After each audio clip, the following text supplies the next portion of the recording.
PTZOptics presents Back to the Basics Live. Every Wednesday at 11 a.m. Pacific, 2 p.m. Eastern.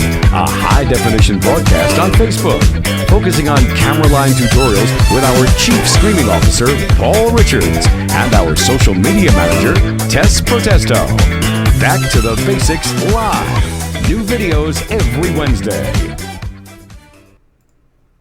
Hello, everybody. Welcome to the show. Welcome to Back to Basics Live. We are live on Facebook every Wednesday at 2 p.m. Eastern, 11 a.m. Pacific. Yeah, and today we are going to talk about our joystick controller here. We recommend the HC Joy, the HuddleCam serial joystick. We get a lot of questions about this, so we're going to show you a full demo with 2 cameras. And next week we'll do the IP joystick. So we'll have a full video on the serial joystick and then the IP joystick next week. Yeah, we're just going to cover the options that we offer for camera control. We've got a nice little layout here showing the joystick, and what we'll do is we'll show you it in action. But I wanted to start with a diagram here that's going to show it off, I think. Let's dive into this as best we can. This diagram here. So don't worry about the bottom here. Let's just talk about the top part to start with. And you can see the joystick controller is connected via DB9 to the first camera. And I'm going to show you what that looks like here. So the DB9 cable looks like what you might have considered a VGA cable back in the day. Did you ever see those cables before HDMI? Is that with the 3 different wires, the yellow, red? I think that was called composite video or component video. VGA was one used on a lot of computers, but that might have been before your time, Des. Yeah, I mean, you're a little bit older. VGA, but yeah, so VGA, it looks like a VGA, but it's actually DB9, and it's an 8-pin connection. To put this in layman's terms for those like me or less experienced, this is a wire that gives you the ability to connect the camera to the joystick. Yes. And there are a few different options for that. And yes, and if we show the live view here, you can see that it's right here. Okay. So this connection is connected to the joystick, and it connects to the cameras, which we'll show in a moment. So that's the first thing. The second thing is here's the back of the camera here, and you can see that it has an in and an out RS-232 port. So it's DB9 on one side, and it's 8-pin mini DIN on the other. And what we can do here is we can daisy chain those 8-pin mini DIN connectors from one camera to the next. Okay, so through those in and outs, you can connect multiple cameras, so you can control multiple cameras from the joystick. Exactly. So if we go to this shot right here, you can see I have cam 1 here. That looks so nice. And cam 2. Oh, that was cam 2 and cam 1. So very simple and easy way to switch between 2 to 4 to 200 different cameras. And let me show you guys the joystick, so we'll talk about how that all works. So you want to take us through the buttons, Tess? Sure. There's a number of different options. You can control up to 4 cameras with our easy access buttons. These are just the quick setup ones we have. You can do 7 with VISCA. That's yes, so you can have up to 7 cameras that are controlled by this. You can set camera presets. So we are on camera 2 right now. So if you wanted to set a preset on camera 2, you would press set preset. Yeah. Well, first you would move the camera to where you want it. Then you do set and then preset 1, for example, and then enter. So now anytime you call that preset, by pressing call, set preset 1, enter, the camera will automatically go to that place. Yes. Hopefully that wasn't too much of a mouthful. When you're in the set position, and I'm going to show this really quickly, is that when you're in the set position, you can actually still PTZ. So if you want to go ahead and set all your presets up, it can be very simple to just go, okay, preset 2, okay, move it over a little bit, maybe position it over here somewhere, maybe put it over here, and then go ahead and set 3. And then maybe we want to move it over just a hair more.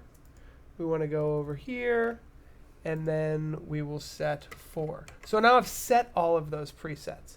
Now when I want to call them, I actually have to get out of the set mode. So hit escape and call. Now I'm in call mode. So when I hit call 1,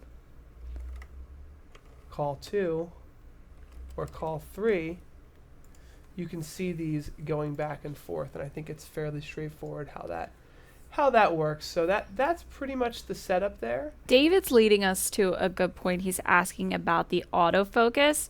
You can set the camera on autofocus via the joystick right here, but if you'd like to manually focus the camera, you can just press manual focus and then focus it with these buttons over here, and escape if you want to go back to autofocus. And same thing, if you want to control the iris, you press manual exposure and adjust the iris that way. He's asking about the color difference with the hover cam. The camera that is actually filming the joystick is not one of our cameras. It's a document camera we're using, and we had trouble with the color of that. The color of this document camera, it's a little off. This is our that's setup what here. the color Two difference cameras, you're seeing is coming joystick, from. and then we have this this document camera to get that view of the of it. But let's go ahead and go through these extra buttons here.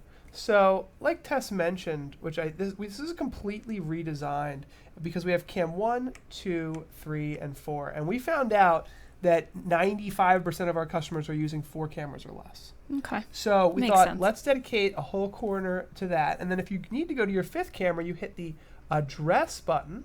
So I'll make that full screen real quick. Address, and then we would go, 005, enter. And now we would be on the 5th camera. And we'll go back to 4, 2 or 3, for example. So you can go up to hundreds of cameras. PTZOptics, the way it's set up, is only set up to do 7 over VISCA. You can do hundreds over IP. So, and then Tess, you were mentioning the manual and autofocus buttons.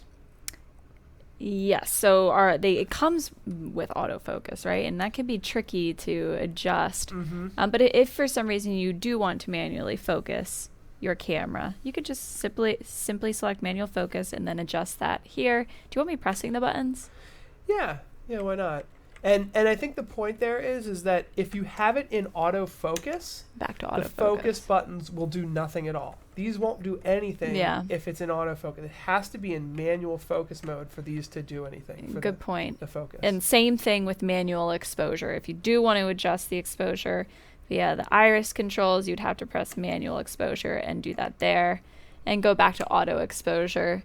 Bill brought up an interesting point. He said, watch out for using iris settings. Would that lock the camera up? No, and I believe he's referring to the IP joystick where we have new firmware coming out to remedy that issue. And next week, we're going to go over the IP joystick, which has had a little bit of iris control issues using the OnVIF protocol, which has been updated as far as I know, and a firmware update's coming for that. So next week, we're going to make that hopefully...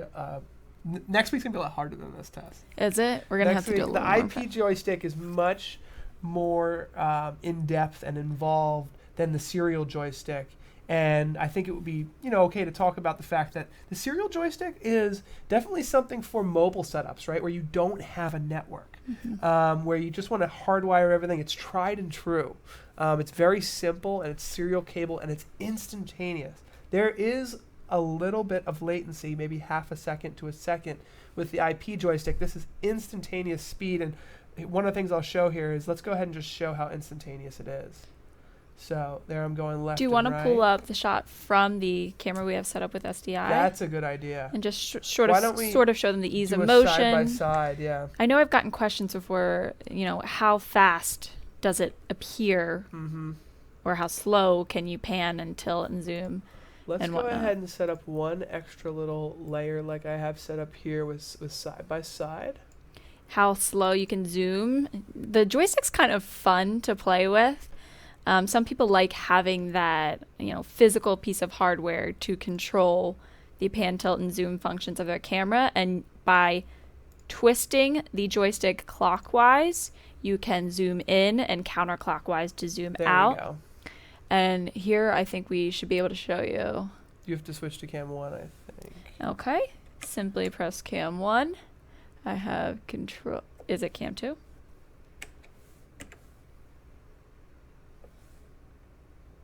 Right? Let's see. It should be either cam 1 or cam 2. So there's cam 1. There's cam 2. Okay, that's cam 2. Oh, I pressed the wrong button. Sorry about that. So here, what is happening with me? Oh, am I zoomed all the way in? Oh, do I have... For some reason not doing zoom.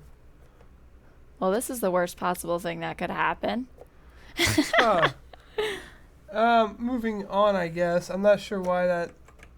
I already broke the joystick. That's live streaming for you, everyone. At least we can show the speed to which it can pan. There I am. That's a good idea. And we're back around. we People go. ask us about this for sporting events a lot of the times. How fast can we move the camera with the joystick? And here it is. Or you can do a nice slow pan.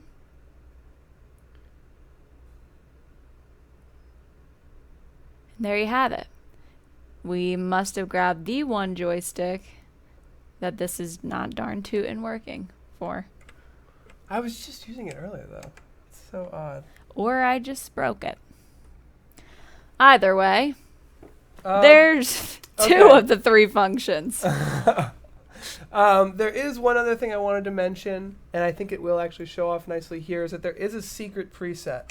So if you call preset 95, it will bring up the on-screen display menu. So if your cameras are too far away and you can't access it. So now when I use the PTZ, I'm actually operating the on-screen display menu. That's interesting because we did get a question earlier about changing the color and luminosity and whatnot of the cameras via the joystick. So that is an option. Yes. So now I think we have to get out of the preset mode. And then you can set every single exposure number, color number, luminous, iris number to the same thing on both cameras, and then you will have no difference in lighting and sharpness and whatnot if you're using multiple cameras.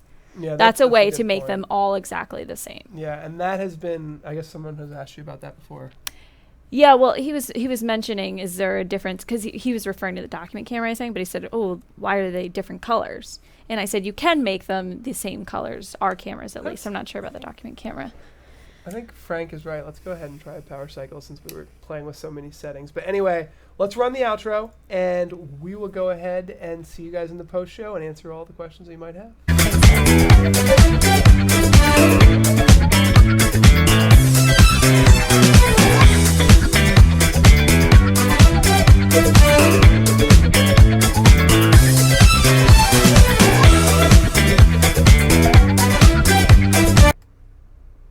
Okay, we're back, and the Zoom works.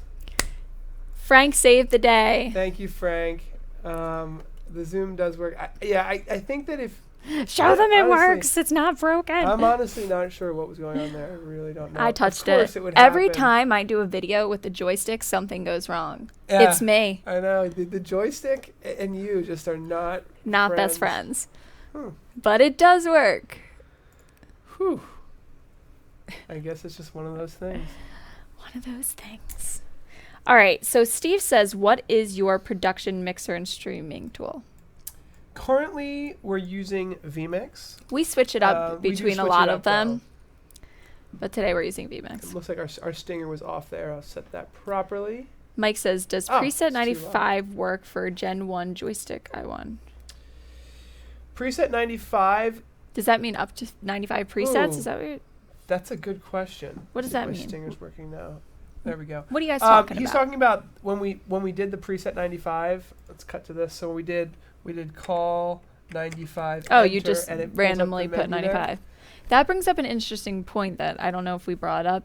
Around approximately how many presets can you set your cameras to? Oh, good point. That's a good one. So let's go ahead and get out of this. So I think by calling 95 again, and let's go Should be ahead and- above let's 200. set- it should be. Let's set 255. Enter. And move over. And I think 255 is the top. So let's call 255. That might be, so 255 might be. 255. I mean, that would be crazy if you needed 255 presets, but you never know. Let's set 200 and then try. So 200 actually might be a little bit much. Let's see. Let's set 100. Enter. Sorry, I should know this. No, even when we asked Okay, 100 Andy, our lead works. support technician, He said he was a hundreds. little unclear. I don't know if it's depending. He actually said it depends on the camera you're using.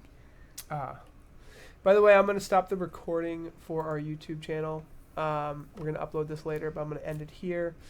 The Zoom does work. I think we messed with some settings when we were playing around with it. Yeah, Anyway, we were pressing don't too forget many to like buttons. and subscribe. We'll see you guys on Friday on the YouTube channel.